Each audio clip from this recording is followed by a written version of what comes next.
மொத்த இந்தியாவுக்காக ஒத்த ஆளா நின்னு சீன ஆர்மிய 1 மணி நேரம் 2 மணி நேரம் இல்ல 3 நாள் அலற விட்ட ஒரு மாவீரனை பத்தி உங்களுக்கு தெரியுமா? 1 இல்ல 2 இல்ல 72 மணி நேரமா இந்தியா பார்டருக்குள்ள சீனாவை வரவிடாம தனியா நின்னு தடுத்து அவன் பொருளை எடுத்து அவனையே போலணும்னு சொல்றதை செஞ்சு காட்டின 21 வயசு பையன்தான் ஜஷ்வந்த் சிங் ராவத். 1962ல இந்தோ சீனா போர் முடிகிற நேரத்துல அப்போதைய இந்திய ராணுவத்துக்கிட்ட அந்த அளவுக்கு பயங்கரமான ஆயுதங்கள் இல்லாததால இந்திய அரசு தரப்புல படைகளை திரும்ப அழைச்சிட்டு இருந்த சமயம் அது.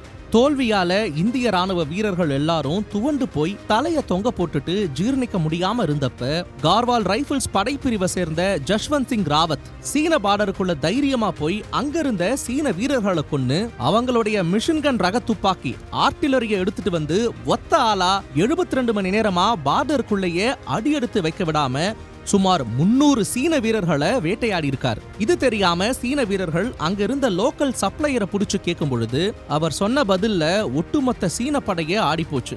ஏன்னா இது வரைக்கும் சுத்தி சுத்தி சீனாவை அடிச்சது ஒரு பெரிய படைன்னு நினைச்சிட்டு இருந்த ராணுவத்துக்கு அடிக்கிறது ஒரு படை இல்ல ஒரே ஒரு இந்திய ராணுவ வீரர்னு தெரிஞ்ச சீன வீரர்கள் ராவத்தை சுத்தி வளைச்சு தாக்க தொடங்குறாங்க. போர் முடிஞ்ச அப்புறம் சீன வீரர்கள் ராவத்துடைய தலையை மட்டும்தான் திருப்பி கொடுத்தாங்க. தன் உயிரை கொடுத்து 3 நாள் சீன ராணுவத்தை அலறவிட்ட ஜஷ்வந்த் சிங் ராவத் ஒரு உண்மையான அமரன். அவருக்கு ஒரு ராயல் சல்யூட்.